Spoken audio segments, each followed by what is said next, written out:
છેલ્લા 2-3 મહિનાથી વીરપુર ગામની આહાબાસી વિસ્તારના 3-4 દીપડાના આટાફેરા વધતા ખેડૂતો અને ખેતમજૂરોમાં ભયનો માહોલ છે. વીરપુર ગામની આહાબાસી વિસ્તારમાં વાડી ખેતર ધરાવતા ખેડૂતો આહાબાસી વિસ્તારમાં દીપડાએ ખેડૂતોના વાડી વિસ્તારમાંથી ઘણા જાનોનો શિકાર કર્યો છે, જેમને લઈને ઘણા ખેડૂતો પશુઓ પણ ખેડૂતો પોતાની વાડીએ રાખતા હોય ત્યારે હિંસક દીપડાઓ ખેડૂતોને અને પશુઓને પણ જાનહાનિ પહોંચાડે તે પહેલા આ દીપડાઓને પકડવા માંગ ઉઠી છે. વીરપુરની આહાબાસી વિસ્તારમાં 3 મહિનાથી 4 મહિના જેટલા સમયથી દીપડાઓના આટાફેરા વધી રહ્યા છે. સાથે જ ખેડૂતો રવિ પાકનું વાવેતર કરી રહ્યા છે અને ચોમાસુ પાક કપાસ વીણવાની કામગીરી ચાલુ છે. ત્યારે દીપડાઓના આટાફેરાથી ખેતમજૂરો નથી આવતા, કારણ કે મજૂરો પરિવાર સાથે વાડી વિસ્તારમાં રહે છે અને મજૂરો જ્યારે ખેતરમાં કામ કરે ત્યારે તેમના બાળકો અન્ય કોઈ વ્યક્તિ ઉપર દીપડો હુમલો કરશે તો પછી દીપડો માનવભક્ષી બની જશે અને માનવ ઉપર હુમલા કરશે તેવી દહેશત ફેલાય છે.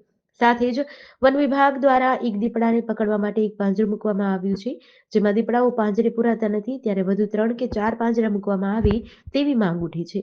આ વીરપુર ગામમાં આ આહાબાસી વિસ્તારમાં દીપડાની અવરજવર થતા આ લોકોમાં એટલો ભયનો ફફડાટ ફેલાઈ ગયો છે કે એની ના પૂછો વાત. કારણ કે કોઈ ખેતે મજૂરોએ કામ કરવા કોઈ મજૂર આવવા તૈયાર નથી. અહીંયા રહે છે એ મજૂર હવે જવાની વાત કરે છે અને આ દીપડો અટાણ સુધી તો એમ માની લ્યો કે કૂતરા હતા ત્યાં સુધી તો કૂતરાનો શિકાર કર્યો, પણ હવે નહીં કાયમ ખાવા જોઈએ લઈને કોઈ માનવ ઉપર કે માનવના છોકરા ઉપર જો આ શિકાર કરશે અને આ ભયનો એટલો વ્યાપી જઈ ગયો કે મજૂરો કોઈ આવવા તૈયાર નથી.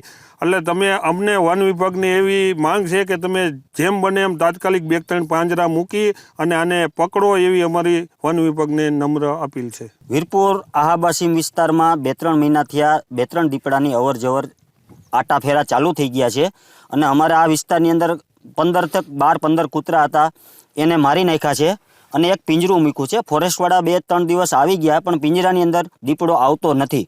તેથી અત્યારે અમારે રવિ પાક ધાણા, જીરું, ચણા, ઘઉંનું વાવેતર ચાલુ છે. સામે કપાસની વીણી છે. કપાસ મોટા હોય છે, તેની અંદર દીપડો બેઠો હોય તો ક્યારે તરાપ મારી જાય એને નક્કી નથી રહેતું અને એની હિસાબે અત્યારે મજૂરના પરિવાર સાથે રહે છે. એના નાના છોકરાઓમાં ભય વાપી ગયો છે, મજૂરમાં ભય વાપી ગયેલો છે અને ખેત માલિકોમાં ભય વાપી ગયો છે કે હવે જો આ અમારા છોકરા ઉપર હુમલો કરશે તો આ દીપડો માનવભક્ષી થઈ જાય.